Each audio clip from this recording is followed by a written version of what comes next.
What is up, everyone? My name is Positive, and welcome back to another video where today we're going to be doing part 2 of my sequel to Super Mario Odyssey dubbed Wild World. In the last episode, Mario went through several kingdoms that were very exotic in their environment, and Mario left the Royal Kingdom in search of the Honeycomb Kingdom. Continuing east, the Odyssey found its way to a land of bees and honey known as the Honeycomb Kingdom. This place is known famously throughout the world for its delicious honey made by the townsfolk, queen bees visiting for the annual celebration of the town when Mario arrives. He is invited to attend as the guest of honor while Queen Bee discusses the plans for honey production before the party. The townsfolk resemble previous bees from earlier Mario games, now appearing passive and being friendly to Mario. The kingdom is located inside of a large cave that the bees made by themselves. The walls are lined with honeycombs where the residents live and work on a daily basis. This is the first time in the game when Mario encounters Peach close hand, as she appears in a bee outfit as one of the guests. She explains to Mario that she left on such an unacceptable ending of the Guardians, beings of great power who reside in these kingdoms. The bosses Mario had faced earlier were the supposed protectors of these Guardians. Before she can even finish explaining, however, the kingdom is attacked by a giant wasp where Tiara is captured. Mario and Cappy venture deep into the Honeycomb Kingdom and reach the sub-area known as the Wasp's Hive. Multiple bees have been captured by smaller wasp-like enemies that work for the queen. With the combined capture strategies of wasp and bees, Mario rises at the top of the hive to face the queen. The wasp queen battles Mario off the ground with the latter needing to parkour on platforms and avoid smaller enemies to drop honeycombs on her. Once the wasp is defeated, Tiara returns to Peach as the party goes on their way. Mario and Peach almost have an intimate moment together before being interrupted by the residents. Once the party is over, Peach leaves to the new kingdom known as the Ocean Kingdom, where Mario stays behind for the time being. The shop is located near the entrance of the Great Factory where the honey is made and where Queen Bee is staying. The first costume is made of solidified honeycomb, which resembles Mario's normal outfit. The second is Mario's usual bee outfit from previous games. For the Honeycomb Kingdom, the remaining items are a model of the Great Factory, a statue of Queen Bee, and a piece of honeycomb to take on the Odyssey. The normal moon count is around 24, but after completing the Wasp battle, 25 are added to the list. The final 17 moons are available after the game's completion. The Ocean Kingdom is a large underwater civilization which rests at the bottom of the ocean, surrounded by small beaches and a mangrove forest. The small above-ground part of the kingdom has smaller beaches and a vast mangrove full of hidden surprises. The player can then capture a dolphin to take them to Atlantis, an ancient city of the sea. Fish people rule the city with a passion for the ocean, welcoming outsiders to embrace water as the way of life. Peach is situated in a library searching more of the Guardian legend. Mario then learns from Peach of a hidden hideout somewhere on the outskirts of Atlantis and attempts to locate it. Apparently, this scroll containing more knowledge about the legend is located within it. A rare kind of fish, known as a Lola fish, helps Mario by allowing itself to be captured. The fish is able to swim in the water and jump high on land. They discover the tunnel leading to the hideout, but are attacked by various eels, which can be captured to break through the rock and avoid being absorbed by the suction of the water. Holes in the tunnel can actually shoot the player back out if not careful, but the heaviness and slowness of the eels makes them immune. The newly found hideout is full of coral and colorful kinds of cheep with beautiful, untouched water. The protector of the reef, known as the Giga Crab, encourages them to leave the area and tell no one of this. However, Mario notices a scroll resembling the one Peach describes and tries to grab it, only to be stopped by the Giga Crab. Mario battles the crab only to win with the help of the Lola fish. The two apologize for entering as the protector apologizes for being aggressive, mistaking them for thieves. The city of Atlantis heard the sound of the battle and rushed to the area and know of what they saw. The people agree to protect this place and make peace with the Giga Crab. The scroll is given to Peach to analyze after she learns of a new kingdom off the map, heading there after congratulating Mario. Manta rays are capturable enemies that appear from the reef and can be used to start minigames or travel similar to the dolphins. The shop is located near the entrance of the main castle of Atlantis run by dolphins. The first costume puts Mario in a fish costume, with Cappy being the fish hat. The secondary costume is a costume that resembles King Poseidon, complete with a trident on its back. The remaining items are a dolphin jukebox inside of a clam, model of the coral reef, and a sticker of the city. The Abandoned Kingdom is a mesa desert filled with vast gold mines and prehistoric environment. The red sand stretches far and wide across hills and plains filled with cactus and tumbleweeds. Some Poke even spend their lives disguised as cacti in an attempt to find prey.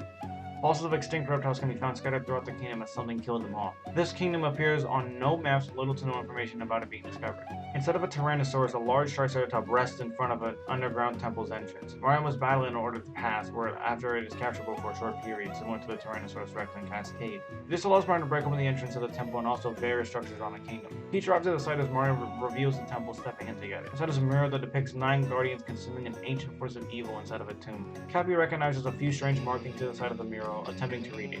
Unfortunately, Peach steps on a certain tile that sends the crew falling into the deepest part of the temple. Underneath them is the gold mine left for decades, seemingly abandoned without a reason. Peach follows Mario's moves as the two must make it out together. The various skeletal or ancient enemies are captured and are used to solve puzzles to let them escape. Just as they seem to reach the end of the cavern, the two arrive in a large room. Inside the room are remains of a T-Rex skeleton and a slumbering bee. The two try to walk past it towards the pipe but are instead caught.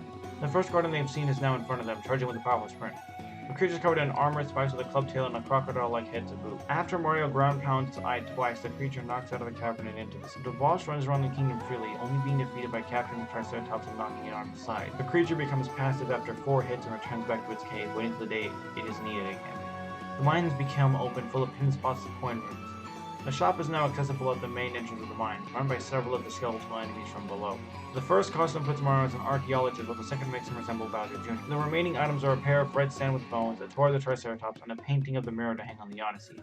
The total moon count at the start is 23, with 17 unlocked after beating the Guardian, and 16 more after the game's completion. After this kingdom is completed, notifications from previous kingdoms have been notified to the Odyssey, which alert them of strange occurrences happening simultaneously. Peach becomes an unlockable character at this time, able to float but not able to jump high. The Lush Kingdom is under attack by killer piranha planes with a strange creature set somewhere in the jungle. A 5-headed piranha plant on 4 legs attacks the village where Peach and Mario work together to repel it. After 5 ground pounds on every head, 1 each, the Guardian becomes passive and stands guard by the village. In the Peak Kingdom, rumbling noises have been heard from under the mountain. The Yeti climbs back up and reveals an underground section full of crystals. After reaching the end of the crystal cavern, Mario and Peach must fight against a giant snowy bear-like creature made out of rock and covered in diamonds. After destroying 4 of its main crystals, it becomes passive before returning those crystals and returning to the surface. In the Magma Kingdom, leaks of lava have begun to spread with geysers occurring every few hours. Mario and Peach must take control of magma turtles to descend deep into the volcano, where the fire dragon is unable to go. After daring escapes through the underneath, they encounter a giant tortoise on a centerpiece. After dropping 5 rocks on the turtle, it becomes passive and climbs to the surface. In the Royal Kingdom, strange creatures have begun to attack the castle's walls from a nearby island visible from the highest point. A bird glider is taken to the island where multiple stone golems are patrolling the area. Once Mario reaches the exact center of the island, he sees a large elephant-like creature covered in vegetation asleep. Instead of being aggressive, it gives Mario the option to battle it. Every Guardian can talk, but this one is the most intelligent. After hitting its feet 4 times, it allows Mario to go as it prepares to defend the Royal Kingdom. Back in the Honeycomb Kingdom, large quantities of honey have been stolen alongside sightings of a strange creature appearing after every thieving. Mario and Peach work together to solve the clues on where the creature would be attacking next, as it seems to only attack the city at night. With this newfound information, the creature must be nocturnal.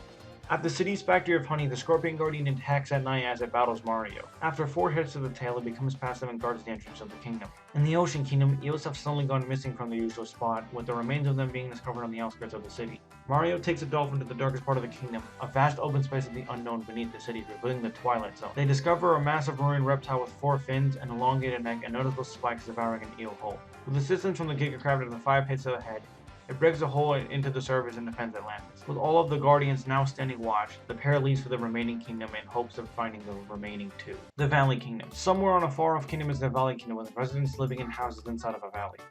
The majority of the kingdom consists of hills, cliffsides, and flowery plains. The most notable thing about this kingdom are the scenic locations on the cliffs that attract tourists from miles around.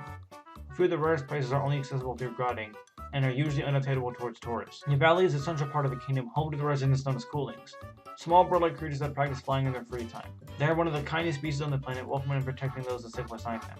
When that compassion is broken, they either cry or rarely become aggressive. The great eagle, the glider used in this game, are relatives of these very creatures. The Koolings are aware of the strange occurrences in other kingdoms and report that the temperatures have fed a little colder lately, but other than that, things are normal. At that very moment, a large white bird is supposedly sighted, flying over the nearby ocean. Mario and Peach are unable to chase it as it retreats in the clouds. The two are left there in the valley as it disappears into the clouds. This is a smaller kingdom comprising mainly of sub-areas within the valley. The shop is inside the valley as guests run by 2 female Koolings. The 2 outfits put Mario in a bird costume similar to how the Koolings look, while the second resembles the Tanuki suit from previous games. The other shop items are a sticker of the valley, a cooling chandelier, and a feather contained within a glass case. The moon count when entering is around 18, with 17 more unlocking after the game's completion. After spending a little more time in this Valley Kingdom, Peach and Mario attempt to follow the creature in the sky using their Odysseys. Somewhere above the clouds, the 2 find what appears to be land. The clouds are able to be walked on and keep them from falling. The Sky Kingdom is a larger version of the previously discovered Cloud Kingdom with more places to explore. All the land is made up of clouds that need to be parkoured around to explore the remainder of the kingdom. The large avian creature is resting on the further side of the kingdom on a large platform with small hills on it. After capturing several gliders, flyers, and even cloud creatures, the 2 arrive at the creature and battle it on the platform. Every time the creature is hit, it knocks a player to a different platform. After repeating this process 5 times, it becomes passive and returns to the Valley Kingdom. It squawks in a direction before leaving, telling them where the final Guardian is resting. The Sky Kingdom is full of pin arts, sub-areas, and even paintings of it. The shop will be located towards the entrance and will be run by clown squids, pacified versions of capturable enemies in this kingdom. Koolings will also appear throughout the kingdom after the Guardian is defeated. The first outfit resembles Mario's cloud power from previous games. The second makes Mario look like an angel, resembling Pip from the Kid Icarus games and making Cappy a halo. The remaining items are a cloud cushion, a mirror depicting the Sky and Valley Kingdom together, and a cloud squid model. One thing to note is that using launchers from the Valley Kingdom, the Sky Kingdom is able to be reached, with falling off from those clouds sinking back to the Valley Kingdom. In Belt Kingdoms, minigames involving gliding can be partaken in both places. The number of moons starts at 21, with 16 more being available once the game is completed. However, 9 of these moons are found with hint arts. With one of the final kingdoms underway, the Two-Head, or the Cyber Kingdom. And that's what we're going to wrap it up for today. Hope you all enjoyed, and sorry if this video was not as good as the last one. But I hope you all enjoyed again. Like and subscribe for more as we tackle what my concept is for the rest of Odyssey, and the sequel to Odyssey, I should say.